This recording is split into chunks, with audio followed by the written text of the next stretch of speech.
I got a very interesting question from one of my viewers, and someone asked, Andrew, where can I be able to invest 200,000 given that I cannot be able to take big risks? Now, this is the question I want to respond in this video for the sake of the individual who asked this question and 100 others who might be in a similar dilemma. And because this is Finance Focus with Andrew, you know that I don't respond for the sake of filling the comment section, but every comment must come with a learning experience. And that is why I want to start by introducing you to something we call the investment quadrant, because this is the quadrant that will assist us to answer the particular question of where to invest 200,000 given the risk appetite described. Now, any investment that you will ever do, whichever kind of investment that comes into your mind, it is a trade-off between return and risk, and that is why any investment that you might think about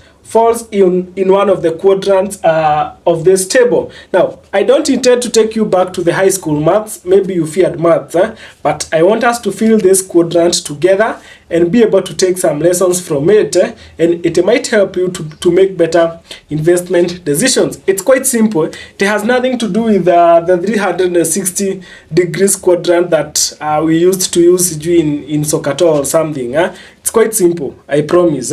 Now, it's a trade-off. This is any investment that you might think about. You need to think about the return that you are getting and the risk that you are taking. So in this particular in this first quadrant, this is a quadrant where we have high risk. High risk. This is high risk, high return. Now, if you get to think about the kind of examples that you can have in this quadrant, these are the investment that you get to hear from, most probably from the social media, and you'll be very excited because they are promising some good returns. And this is where we get categories like forex trading. They fall in this category. Crypto trading, binary trading, all those things that they tell you you can make millions within a few weeks or maybe a few days. All those investments fall under this category, and you can also allow me to put investing in shares to some extent. They fall in this category. So this is the quadrant where the returns are quite exciting, and you can be able to make a lot of money within a short while. But similarly, the risk is high. You can wake up and the half of your portfolio is gone.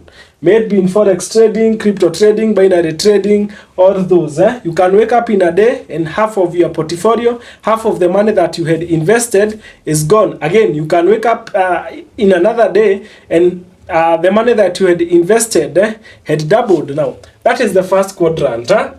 Now, the second quadrant, this is low. So the second quadrant is where we are talking about high risk, low return. Now, when you get to think about this financially, there is no such return, such investment that should exist, or no one should be willing to take such an investment where you are taking high risk, but you are getting low returns. You see, the returns that you get is a reward of the risk that you are taking. So you cannot be taking high risk and you are not being rewarded for the same. So let's drop this. So let's not discuss that, because I wouldn't expect anyone to take an investment that is high risk and low return. Now let's come to the third quadrant here. Now here it's where you think about low risk and low risk and high return. Now sometimes this is the kind of investments that we want, but unfortunately majority of the investments that falls under this category might end up being scams, because at times you might end up being promised high returns, and the person promising you the return is not giving you the risk that you are taking in that investment. I think sometimes last year we had a lady who was promising people returns of 30% per month because she was doing some shyrocking business, but we know how that story ended. So this is the kind of those are the kind of investments that you find in this quadrant. So you need to be very careful whenever you come about an investment that is promising you low risk and high returns. It might end up being a scam. I don't say that they exist, but this is a quadrant that you need to be very careful. But if you think about a genuine business, you see, there's someone who understands the business so well, and they are eliminating the risk to some extent.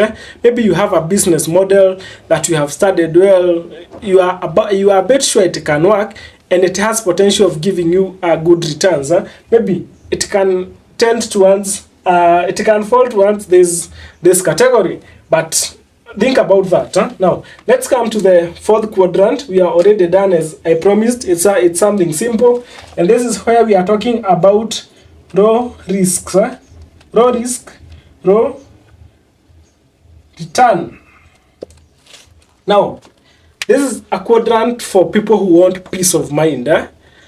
They are just comfortable with the small amount that they get as far as it is guaranteed. So what kind of investments fall under this category? Now this is where we come to talk about the money market funds. This is where we talk about the Treasury Bills. This is how we talk about the Treasury Bonds. So this is the quadrant that takes those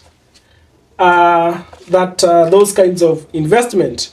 Now, if you check on that quadrant, any investment that you make, before you make that final decision, ensure that you can be able to place that investment in one of the four quadrants here, and then proceed to make a decision.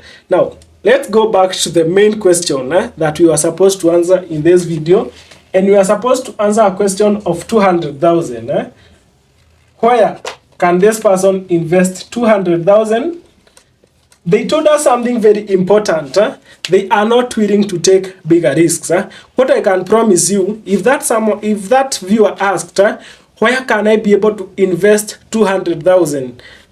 I promise you, I would not have responded to that comment, because you can't respond to something related to investment without understanding the risk appetite that we are talking about. Yes, it's not the full information of what is needed to make a decision, but it is one of the very important parameters. So if that risk bet was not included, I would not be doing this video at this moment. So for the 200,000 now, we already know the quadrant where we are. We already know the quadrant that we are dealing with. Now, this person, there are some investment we need to automatically eliminate from this solution.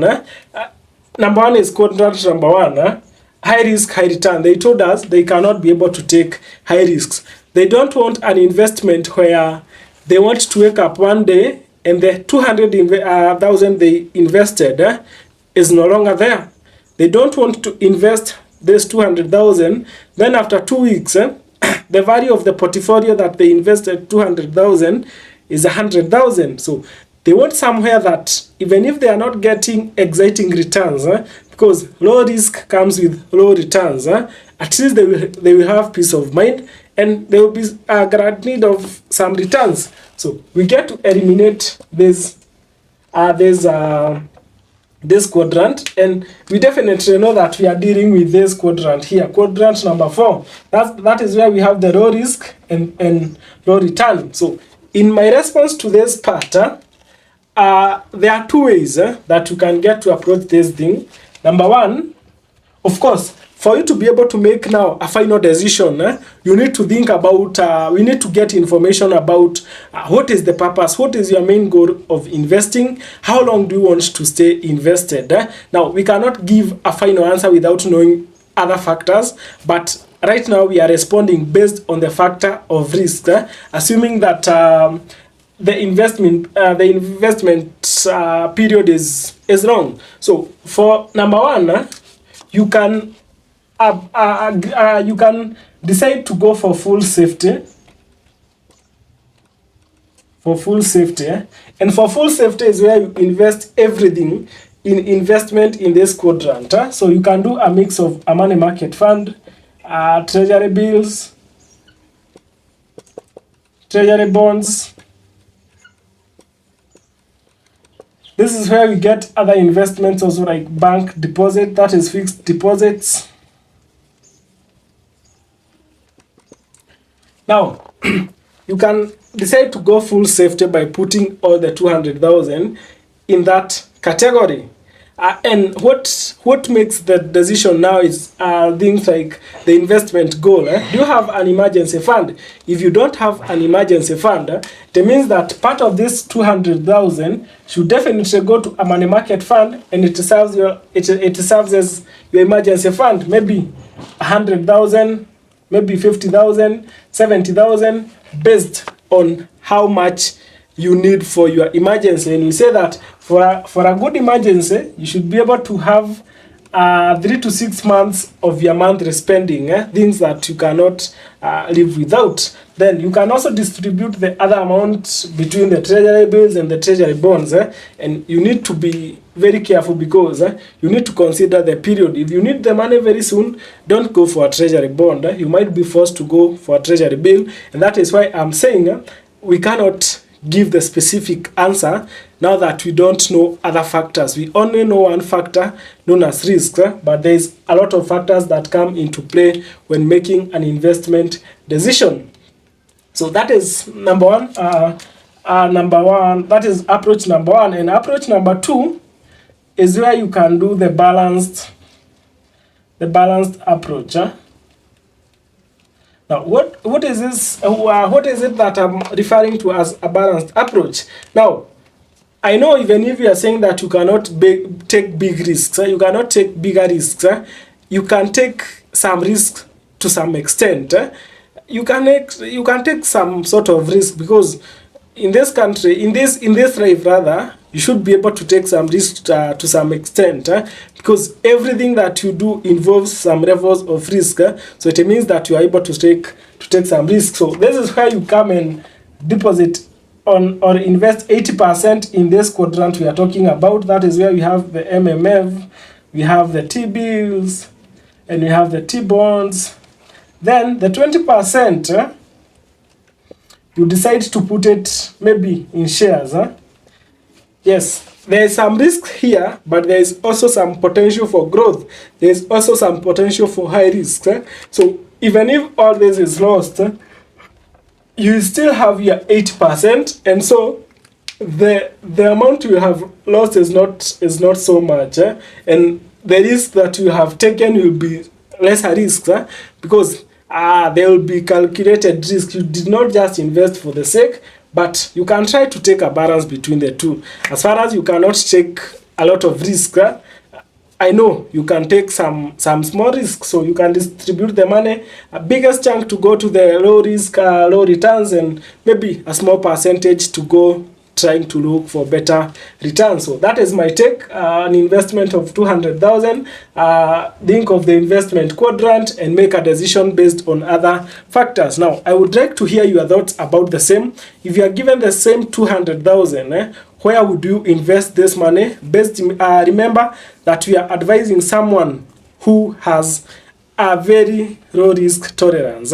They don't have high risk appetite, so you need to be very keen when making a decision or when giving ideas on where to invest the money. So I would like to hear your thoughts in the comment section. Let's engage and get to educate each other. And of course, if you found this video helpful, ensure to give us a like, give us a comment, subscribe to the channel, and most importantly, share this video to someone who needs this kind of information.